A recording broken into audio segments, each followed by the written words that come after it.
Bismillah ar-Rahman ar-Rahim. Assalamu alaikum.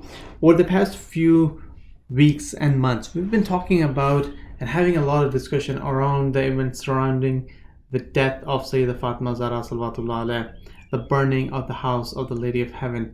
And it is so important because it has implications for all the Muslim world. Whether we like it or not, it laid the foundation of everything that happened after the death of the Prophet till what is happening today. And as a result, it's very important to understand, evaluate, and discover what actually happened to Syeda Fatima Zehra salawatullah alayha after the death of the Prophet. And in order to do that, we've been talking about different aspects, but in this part, I want to highlight 8 key components that we're going to go examine one by one. We're going to start with the background, go into the perspectives regarding the movie The Lady of Heaven, because that is the trigger that motivated a lot of people to have this discussion. Go into the historical dimensions and the research that we have done from a Sunnah and Shia perspective. Then talk about logical arguments which will lead to certain key questions that we need to observe, evaluate what happened and what is the impact on our lives. When we bring all of those historical dimensions and key questions together, we get a very interesting picture that happened during that time. Now, when we lay that interesting picture on top of the historical behavioral context of certain people, of certain behavior during the time of the Prophet, it brings up some eye-opening insights that people don't have today. And that's the purpose of this discussion, to bring that eye-opening insights in front of everyone. So how does that flow? So first of all, on the background side, there are 3 components. First is the event itself. The daughter of the Prophet, the only daughter of the Prophet, dying within 75 or 90 days of the death of the Prophet, but no one really knows about the grave of Syeda Fatima Zehra. Why is that so? That event, that thing triggered a curiosity in my mind to understand what actually happened. Why don't people know about the grave of Syeda Fatima Zehra salawatullah alayha? And then as that curiosity was building up, there was this trigger of the trailer of the Lady of Heaven that started this chain reaction where a lot of people were talking about it, but no one really knew what actually happened. So this kind of transitions us into the perspectives on the movie. So if you think about from a Sunnah perspective, they have I wanted to understand what is the Sunnah perspective. In order to do that, I had arguments, discussions with Sunnah brothers and watched their videos and lectures, and I've summarized that on a YouTube video. On the other hand, from a Shia perspective, I was also wanted to understand why were some Shias positive for the movie or negative against the movie, and what were the logical reasons why they were presenting that. And I've summarized that in 2 YouTube videos, one for, one against, and then a video which kind of creates a decision framework that anyone can relate to and make a decision about the movie for themselves. And just to clarify one thing, none of the Shias is saying, there's no one that I've come across that says this event did not happen.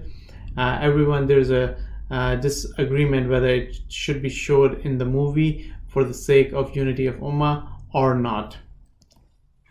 So then the third dimension of the historical research, as I was going through, I wanted to understand what was actually happening at that time, and the 2 different dimensions of this research, which I'll explore more. And what I've done is there has been a lot of discussions by a lot of people who have tried to prove that this event did not happen from a Sunnah perspective, or all the narrations relating to this event in their text are weak, which is, by the way, the easiest way of negating anything, saying that this is weak or the person who is narrating is a liar. So you don't have to go into defending or making logical arguments against that. And that's the Sunnah argument on this particular event. On the other side, for Shias, it's very interesting. There are 2 chains where this event is coming from. One is a purely Shia narrations, which these events are coming from, and then there is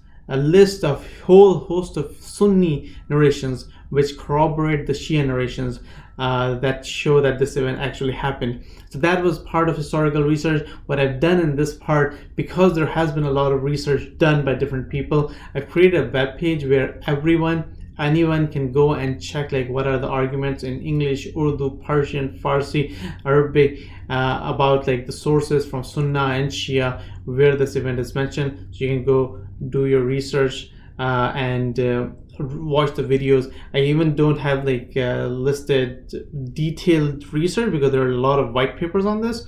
I've basically gathered like 4 or 5 videos which summarize all of this historical context.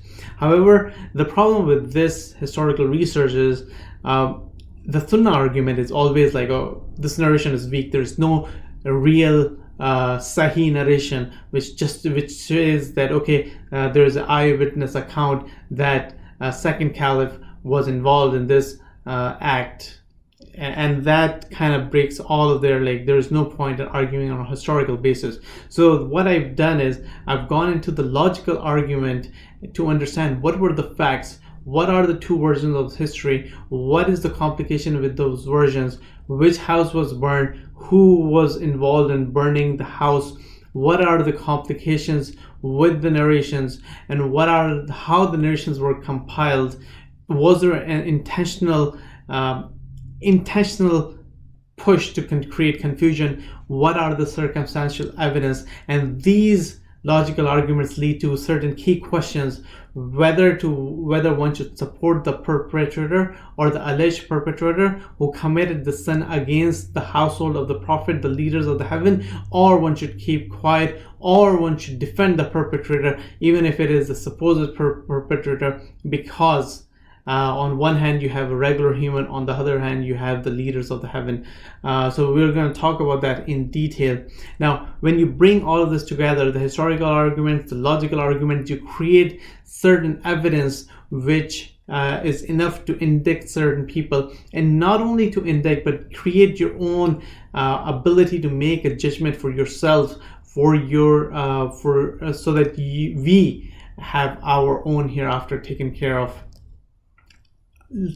After this, it's not only about creating that evidence, but also thinking about like what was happening before the death of the Prophet. What are the Quranic verses saying? What are the events that happened during the life of the Prophet? What are the certain behaviors of personalities which are involved in this argument, this event? How have they acted in the past, so that one understands what actually happened? And then lastly, all of this will be combined together to create this holistic view of history which has been clouded, intentionally grayed out, which no one wants to talk about, and has implication for the entire Muslim Ummah, Muslim world. Now, one thing I would like to be very clear on is all of these arguments will be built over time, but the purpose of this is to create a picture which hasn't been shared over time, and to equip people to have this discussion in a very logical way, because ultimately all of this has been done over 1400 years. No one can change that, and that is not the purpose, because Hidayah is from Allah. The purpose is to create a holistic narrative, a counter or a truth-based narrative which hasn't been presented because of the persecutions and other things that was executed against the Shias. Wassalamu alaikum wa rahmatullahi wa barakatuh. Inshallah, in the next session, we're going to talk more about these events.